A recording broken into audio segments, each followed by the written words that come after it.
What's up people, GRP back in the house, well the little bald one back in the house, and I'm here to give you guys a review of the movie The Creator. If you might have seen, I did a breakdown or a reaction to the trailer, the last trailer that came out a few weeks ago, and the film finally hit cinemas on Friday of last week, and I was very lucky enough to be taken by some good friends of mine, Kim and Daniel, last night to see it. So my broadcast can't afford the movie anymore because I'm broke as a motherfucker. But yeah, thank you to Kim for treating me last night, and to her brother Jonas and my friend Daniel for coming along.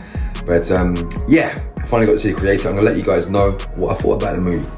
So this is gonna be, for the first part, kind of spoiler free. The second part, I'm gonna touch upon some things that happen in the film, so there will be a little few spoilers that get kind of dragged out here and there.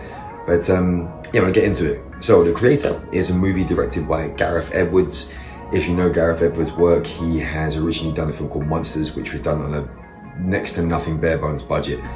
And then he went on to do the 2014 movie Godzilla, followed on by doing my favorite Star Wars film in the last 30 years in Rogue One.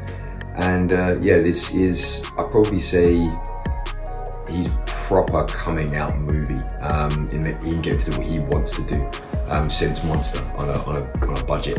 And when I say budget, I'm gonna go into that a little bit, because what he manages to do with this movie and the budget he has is ridiculous. But yeah, so it's a Gareth Edwards movie. It stars John David Washington, Gemma Chan, Ken Watanabe. Also, it's got Allison Janney in there, and the star of the show, as far as I'm concerned, which is Madeleine Yuna Voyles, which I'll go into some breakdowns a bit of her performance. But basically, the script is we're thrown into not really a post-apocalyptic, but it's a world that's been at war, and this time, rather than, you know, Americans versus another part of the world, it's Americans versus AI, which it practically is, because we don't get to see any of Europe or any of the rest of the world. We've got Los Angeles, and then we've got what's deemed as New Asia in the movie.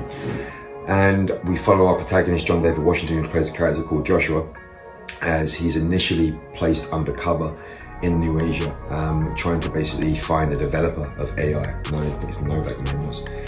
And in the beginning of the movie, he goes through some loss, as there's a foil in the plan for him to discover what's going on, and he wakes up about 5 years later, having suffered the loss of his arm and his leg, and he's basically tasked with going back into New Asia, because America have now found what they believe to be the ultimate weapon, and he happens to have the information to get there from his previous occupation when he was working out there, when he was undercover.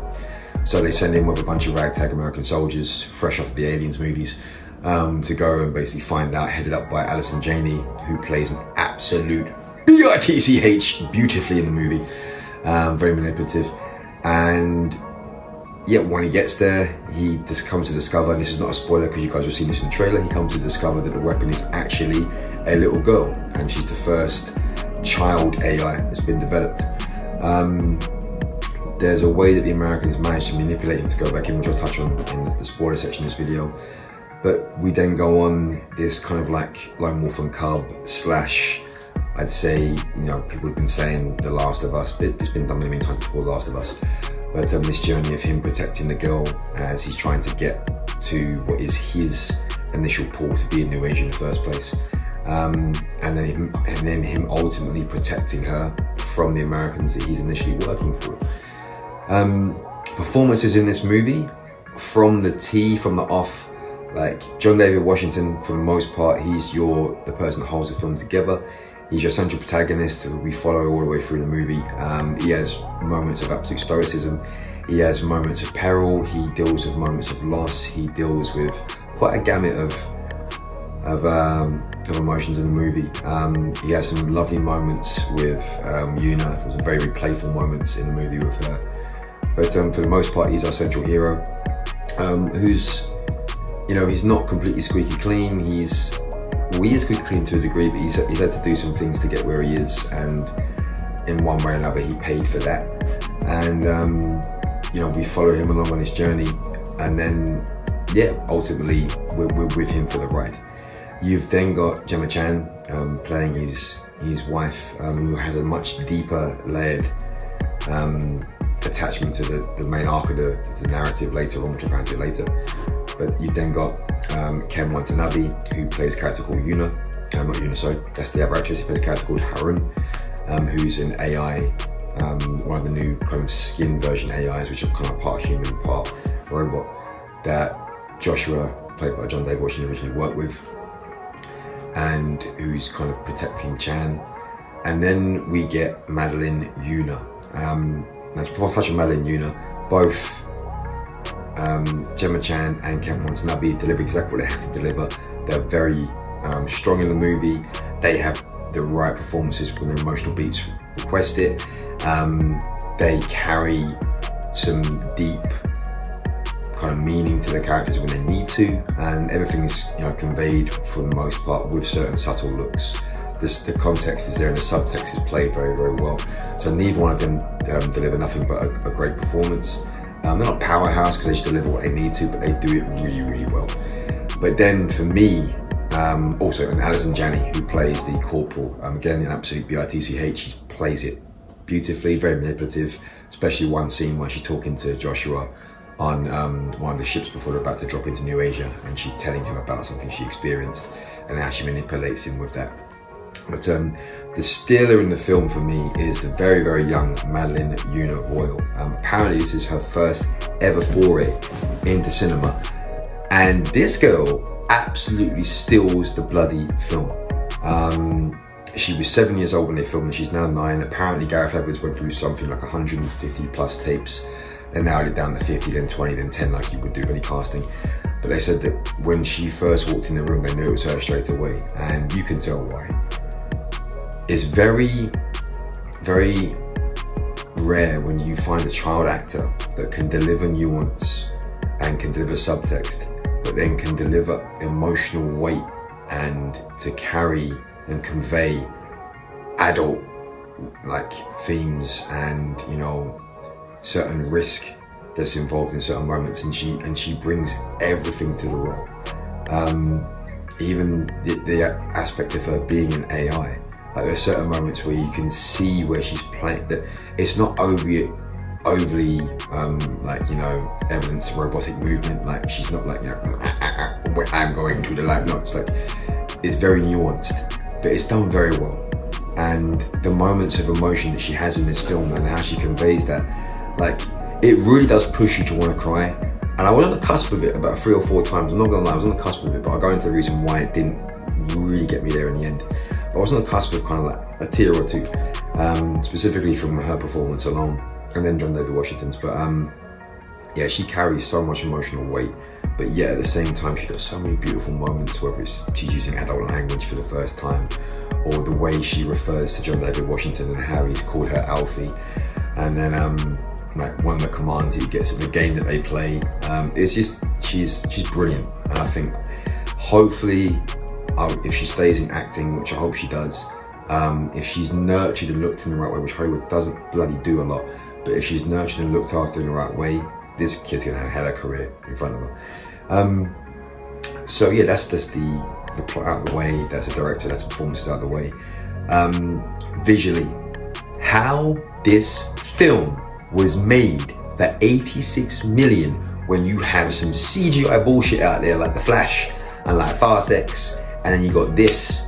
Like The Flash was like, I think, a 200 million plus movie. Fast X was 350 million. This is the best looking film this year, like live action, apart from Across the Spider-Verse, which is my favorite film out of all time. This is the best looking film this year so far. I mean, I didn't get to see June last year, but I would say it's one of the best looking films of the last 2 years visually, really. It knocks all the Marvel movies out the park. It's got like a Marvel looking budget, but it costs a third of what they spend on those movies, easily.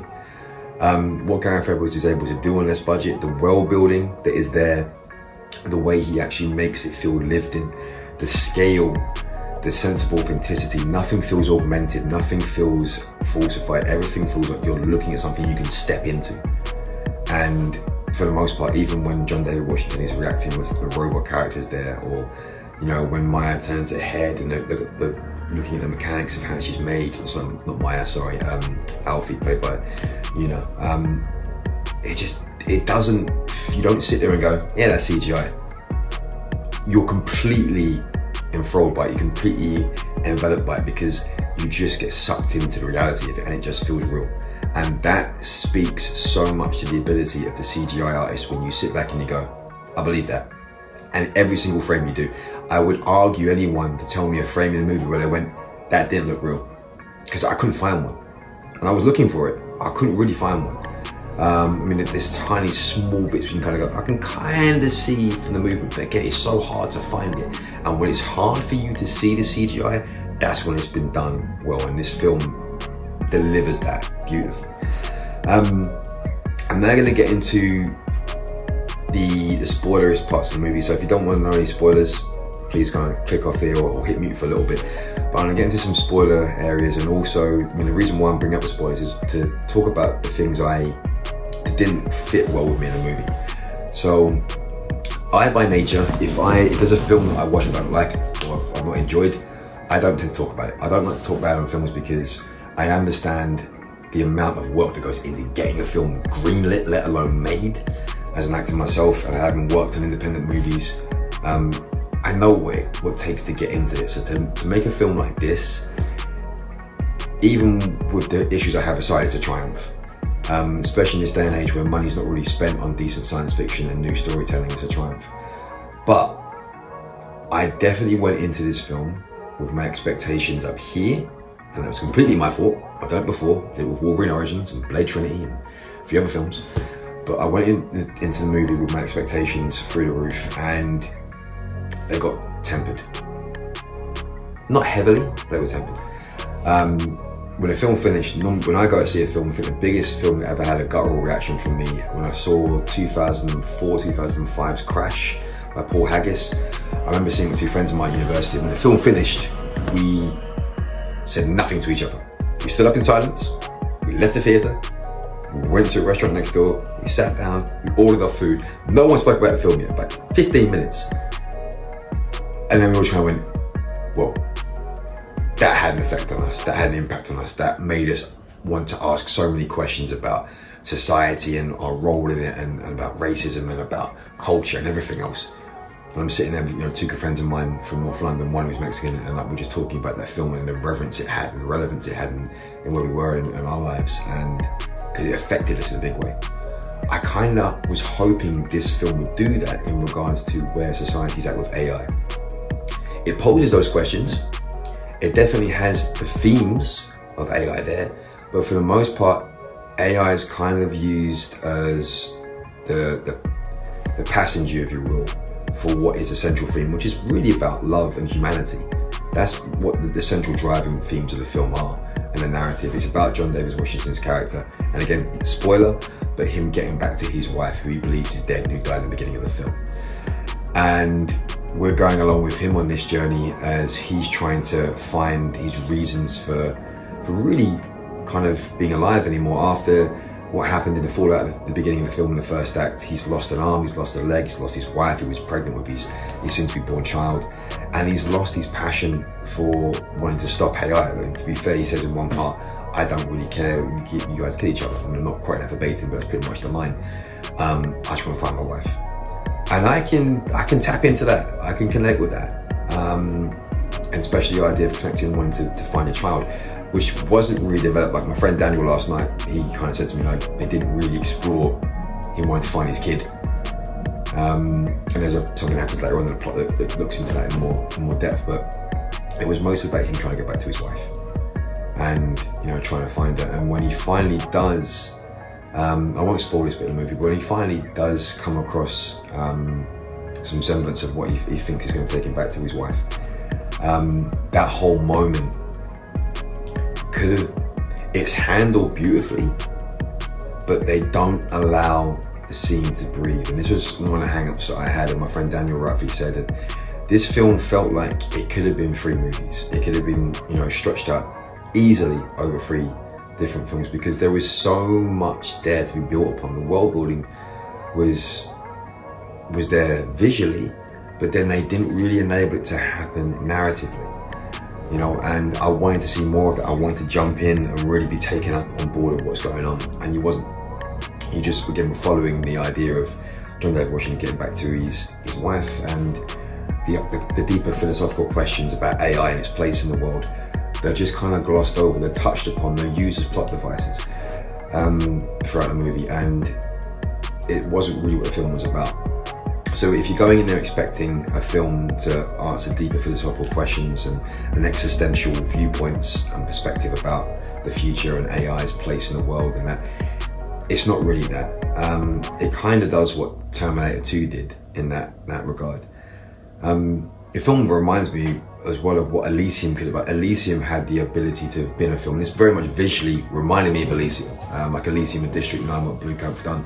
It's very much in the same vein, but you know, in Elysium, Blue Camp had this whole world building that he created with this huge arc of the big circle in the sky that creates, you know, the richer part of society.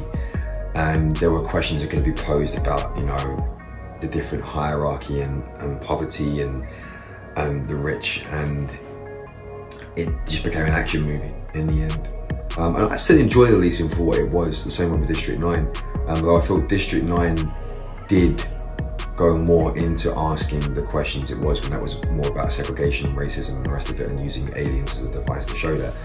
But with this movie, it had the potential to really dive into some deeper meaning, and it just didn't get to. And when I talked about the emotional scenes that happened in the movie, how they could have been allowed to breathe more, I think there's probably a much longer version of this film that's sitting somewhere on the cutting room floor, or might hopefully get released at some point, like a 3-hour version of the movie, or like a 2-parter that I would love to see, because the potential of the film was there. And as my friend Damien said last night, there were so many things that could have been done with it that felt like wasted opportunities. And then there's certain kind of logical lapses throughout the movie. I mean, there's parts where we don't understand why the robots eat food and drink food, because we're just taught that they are placing the skin over the robot like if you like putting on clothing. But they consume food in the movie. How does that work? You know, the idea of Nomad, which is created by the Americans, is a way of finding where the AI elements are and then sending mini nukes down to destroy them. It's able to quickly appear in different places. There's only one Nomad we're told exists, and yet it's able to be in New Asian and be over here and be there very, very quickly. Almost like it just can teleport. Then there's Alfie. Alfie has this ability, which is almost like telekinesis, but she's able to shut off all the energy around her. Or it's lovely way it's put in, just in standby mode, or it's been shut off. It's okay, shut down mode or whatever. I can't remember what he says, but or off. He just says switched off or off.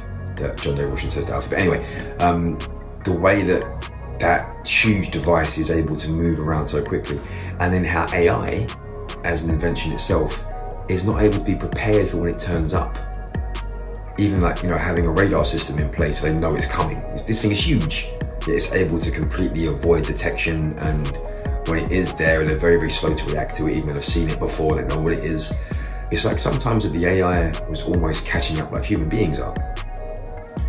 And there was the ability as well for the film to be able to look at AI and really how it becomes humanized.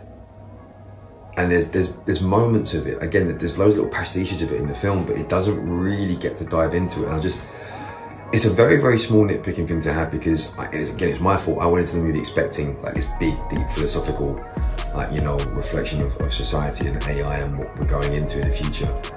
And inevitably it was a science fiction action movie.